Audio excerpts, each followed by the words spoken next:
1-year deal for Shannon Hearn for the West Coast Eagles. That is the breaking news. How's that segment going to go? Not sure it'll get on the back page. No, I don't think so. No, but it is, from a West Coast point of view, it's. I think it's a smart call to keep Shannon Hearn on the list for been another a great year. servant, Yeah, it certainly has been. He's 35. Premiership captain. Well over 300 games and will go on for one more, and I think they need that as a footy club. Cal Twomey is with us. Cal, plenty of people on the line, but before that, let's get down to Hawthorn. I mean, the board battle will go on. Somebody will be president. There's been some arrows thrown, etc. But at this stage, I think, that settles itself down. But the reality is the board, whoever is going to be president, seem to be in lockstep with Sam Mitchell, and would have discussed how difficult it's going to be in the short term. But they're going to have to back him in here because there are going to be some difficult times ahead. Yeah, and their list department have made some pretty aggressive calls, haven't they? We talk about West Coast going and siding with keeping the veterans and giving Nick Natanui a 2-year deal. Shannon Hearn plays on.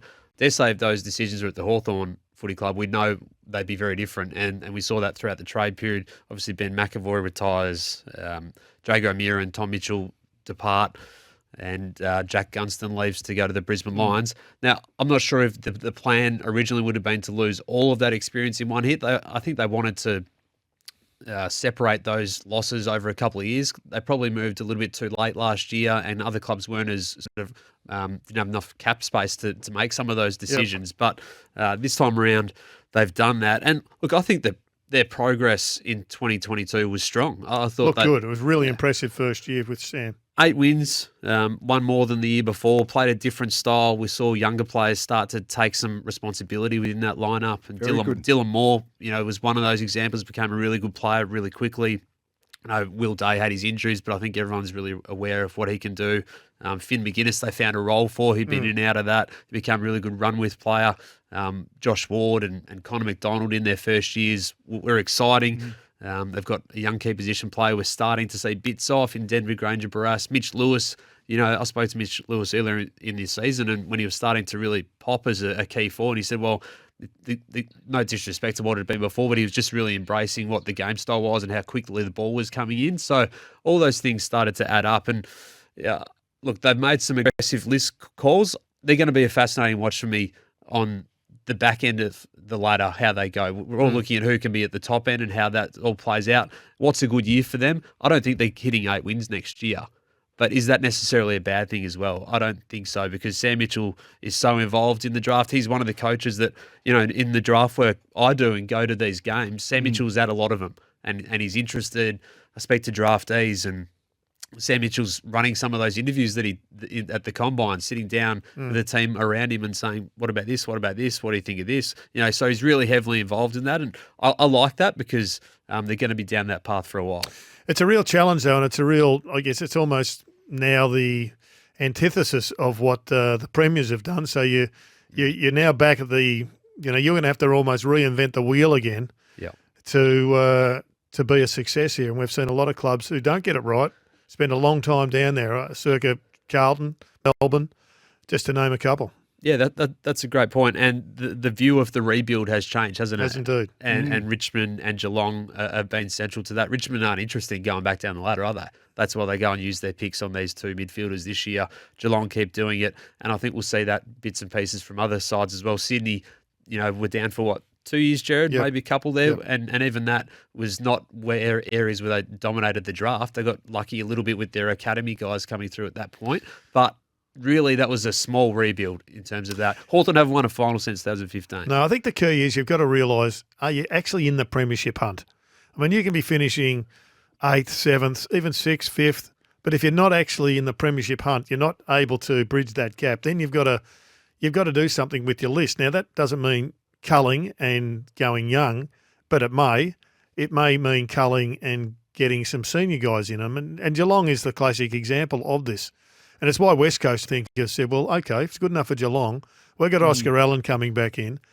We need to go to the draft and pick up some talent, but we don't necessarily have to, cull extensively to, basically prove a point, go dramatically down to come dramatically up. And West Coast had 4 picks last year. They got 4 inside the top 26 this year. So you can do it by stealth a little bit too. You don't need 8 picks over. What you have to be, though, is you've got to be accurate with your picks. You got to know your picks. And Hawthorn, I think, did that last year. They've got another big pick this year in pick 6, which they'll find a really good player. I like the acquisition of Cooper Stevens in the last day of the trade period too, because to me, that's the type of guy. He's a first-round pick. He could be your guy who comes in as your bargain basement. They didn't pay that much for him as part of that swap around with Tom Mitchell.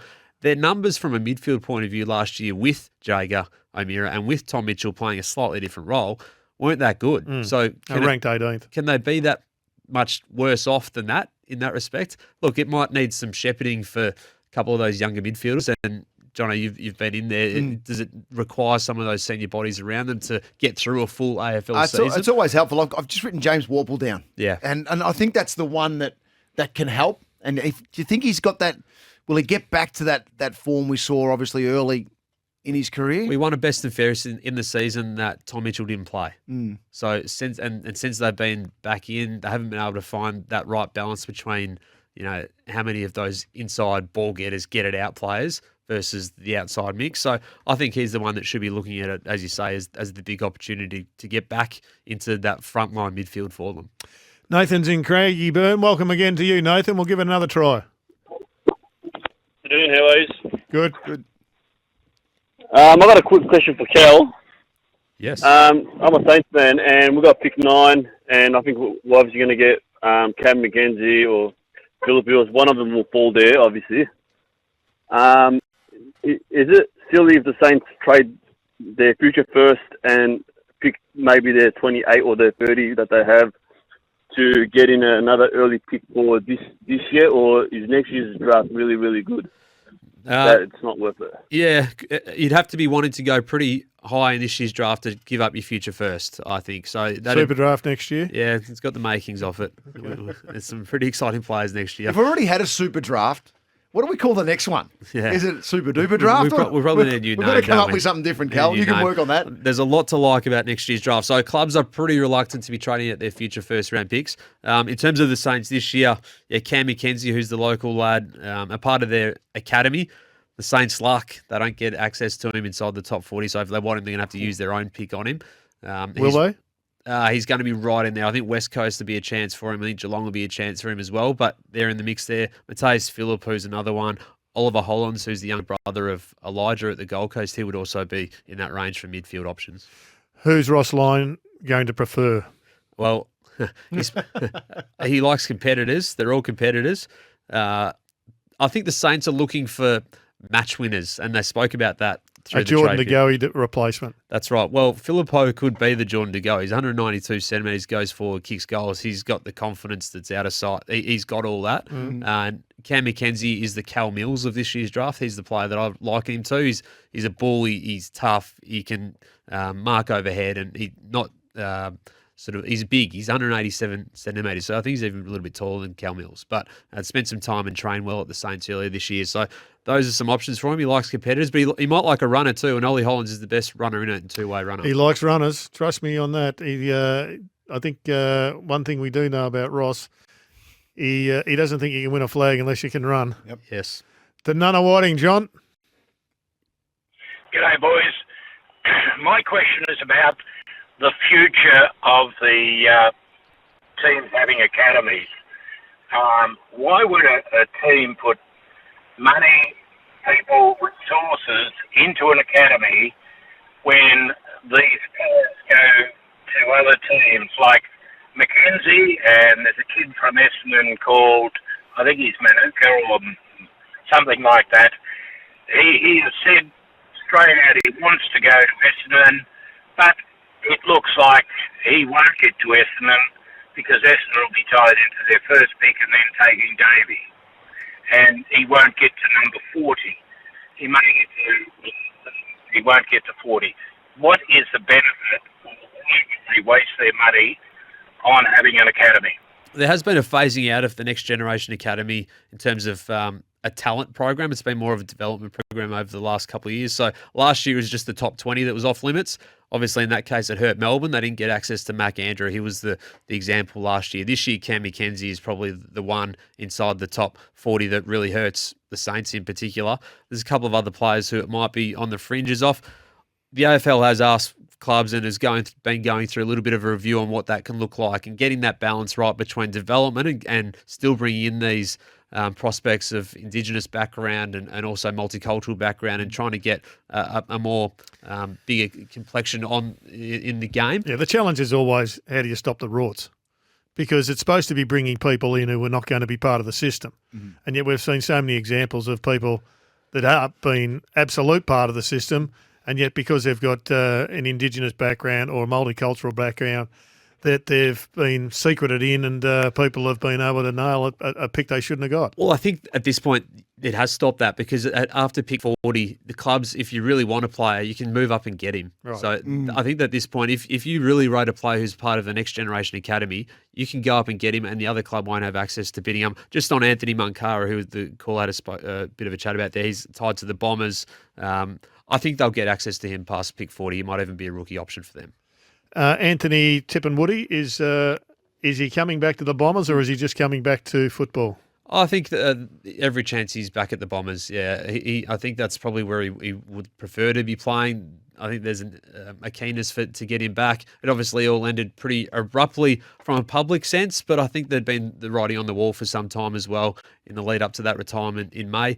It's going to be a challenge for him to get back and play AFL footy. He hasn't played AFL footy since the end of 2021. He was dropped for that final series for them and wasn't near AFL sort of conditioning throughout this year when he was still at the club. So that's the key. It's the condition. Yeah, that's a challenge. And I think now, though, his personal circumstances have changed. So I think it's heading towards that way. Ex-Bomber Conor McKenna. There's talk that it's either Brisbane or St Kilda. There was a word around Geelong there at one stage. Yeah, Your thoughts on Connor? And the Bombers as well have had some interest there as well. Look, I think Brisbane's been at the front alongside Geelong throughout this period. Port Adelaide's another club that has shown some interest too, because he's a free hit, and that's what the fun of these guys for clubs is. You don't have to go through the trade period to get them. You just have to win them over from a contract point of view and lifestyle point of view. So he's got links everywhere. Obviously, he was at the Bombers with Joe Danaher. Now at the Lions, but he's also been at the Bombers with James Kelly, who still has a bit of a relationship with him at the Cats. So there's that. The Lions did like him, though, and tried to prize him out of Essendon a few years ago on a 4-year deal that was pretty lucrative at the time. They need a couple of replacement halfbacks too. And he's got speed. And they've been looking for speedy halfbacks for a while now, haven't they? So I think that if they want to promise a position and potential success, geez, it would cap a great off-season for them, wouldn't it? They'd be one of the big winners if they get McKenna, Dunkley, Ashcroft, Fletcher, Gunston. I think Paul Seaman's a bit of a story as well in terms of being delisted. They will pick him up in the rookie draft, and we know you can play obviously senior footy from that position. But will they pick him up first, or will somebody snip him? Well, you could. Well, because he was actually All-Australian wingman about 12 months ago. 12 months ago, because it was we used to call them the meters gain masters, and that was Seedsman and Smith on the wing for the Adelaide Crows. They were just dominating in terms of their run and drive, and you had Smith coming from the back end, Seedsman kicking the ball from outside 50 and nailing those opportunities. It just comes down to that health aspect, the concussion that he had to deal with throughout this year. Hopefully he's okay on that front. But, yeah, off the list, which was a big call. It's just a matter of list spots, though, and it's almost just a list mechanism at this point, isn't it? What was the latest one? Someone went... Hugh Greenwood happened last year. That was the one. But from a Suns perspective, I think that didn't end up hurting them too much. He had the relationship with David Noble last year. That's why he jumped at that point. Season hasn't played since 2021. He's had some multiple sort of setbacks throughout that He's period. good enough to get back to his best. He is, and there's a spot there for him. So I think you give him a chance on the rookie and hope he does get back. We've got to wrap it up, but Rory Thompson announced his retirement today, which is unfortunate because he's always going to have been that player that was going to boost to their backline, but ACL's unfortunately got to him. Craig Kelly, is he 90% certainty to be the CEO of Collingwood? You tell me. Well, I wouldn't know about 90%, but his name never goes away, does it, Craig? Well, now that Xavier Campbell is going to sort of stay in France. Why not? I don't think Xavier was ever really in that Collingwood CEO mix. Essendon's going to be interesting now. They're going through that process. You know, they've got their AGM mid-December. I'd feel Can't be Mark Anderson, isn't it? There's a steady hand. There's a few names being floated. Obviously, Stuart Fox and Carl Delena gets floated as well. He's just joined the Saints. But, Mark Anderson had some interest from the Bombers in their initial approach. Yep. Knocked that back. Now they can go through a steady hand. I think they need a steady hand, the Bombers. Great work, Cal. Thanks for coming in, and we'll see you next week. See you next week, guys.